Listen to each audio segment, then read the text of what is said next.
our second place winner, Clara Fletcher.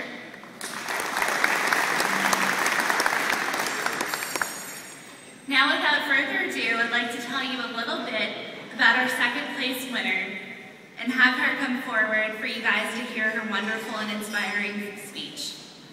Claire is a senior at St. Michael the Archangel High School in Baton Rouge and plans to attend Christendom College in the fall. I've had the privilege of knowing Claire through the Camp Joshua program, and Claire is a dedicated and amazing advocate for a greater respect for all human life.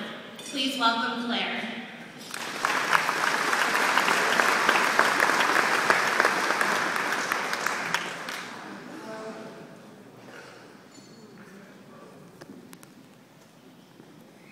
My speech is titled Unthinkable.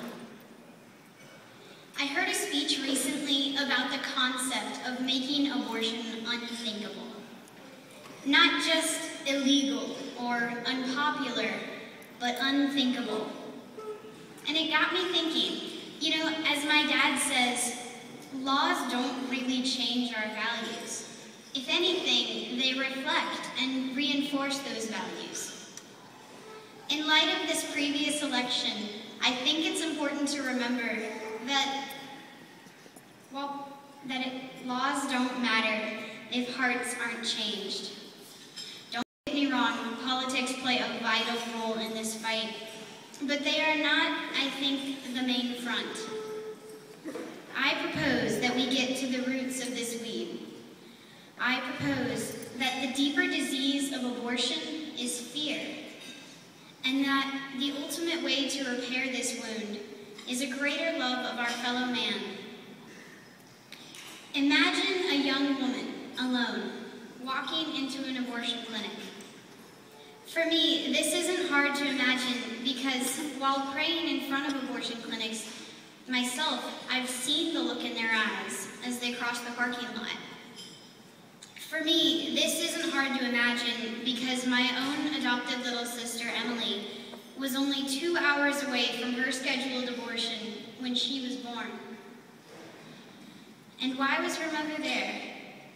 Because she was afraid. The very thing that motivated that woman to enter the abortion clinic was her fear that if she didn't have an abortion, her life would collapse on top of her. She's afraid to lose her friends, her family, her support, and ultimately she fears being alone. The truth is that we share that fear, the greatest of all fears, the fear of rejection, the fear of being alone. And it is so easy to be fearful because the abortion industry is a fearmonger that relies chiefly on these half-truths to survive. This is the root problem, fear. But, as Blessed Pope John Paul II said, be not afraid. I propose a solution to this root problem. An increase in the recognition of the value of life, or more basically, a greater love of our fellow man. As Blessed Pope John Paul II also said, fear cannot be where love exists. And C.S. Lewis said that the most sacred things are immortal. That stranger you just brushed shoulders with in Walmart is immortal. He has an immortal soul. All these things we're worried about in our day-to-day life are nothing in comparison to the value of that one soul that we didn't even acknowledge. From personal experience this past year, my eyes were really opened to the value of many of those people whom I brush shoulders with every day in the halls of my school. Perhaps Blessed Mother Teresa best exemplified a recognition of that dignity as she went from person to person and just simply held their face in her hands, not saying anything, just making sure they understood that they were loved. Now, all of this love starts at home, but it isn't easy. When I first met my adopted little sibling, Andrew, he was a foster care kid, and I felt like he had invaded my life. like usual after school. My mom was in charge of it at the time. And lo and behold, there she stood with a wheelchair, much smaller than my other adopted sibling's wheelchair. And in this wheelchair was a drooling, stinky, cross-eyed little 3-year-old, who I was told was to be my new little brother. So fear kept me from seeing him for him. I was afraid that things would change, and they did, but not for the worse. He had come from a high-neglect household. He had been a 25-weeker, born 1 pound, 12 ounces.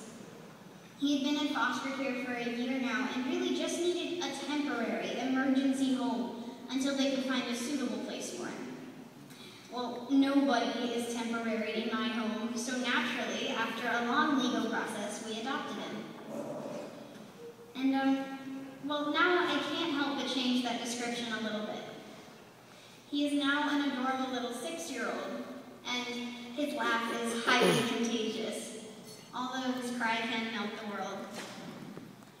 Andrew went through a painful surgery a little while back to basically create a hip socket that otherwise would have naturally formed. And while he was in the hospital, highly medicated and very sad due to his pain, my mom would sing him this song by J.J. Heller, which for us has become Andrew's song. He cries in the corner where nobody sees. He's the kid with the story no one would believe. He prays every night, dear God, won't you please, could you send someone here who will love me? Who will love me for me, not for what I have done or what I will become. Who will love me for me, 'cause nobody has shown me what love really means, what love really means. Who will love me for me, not for what I have done or what I will become? Who will love me for me? 'Cause nobody has shown me what love really means.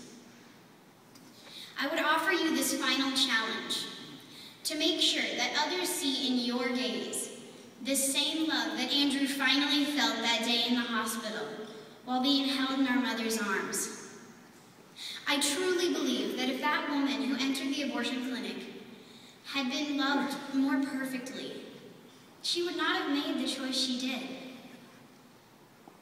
This is what it means to make abortion unthinkable. This is what it means to become a people of life. This is what it means to replace fear with love. Thank you.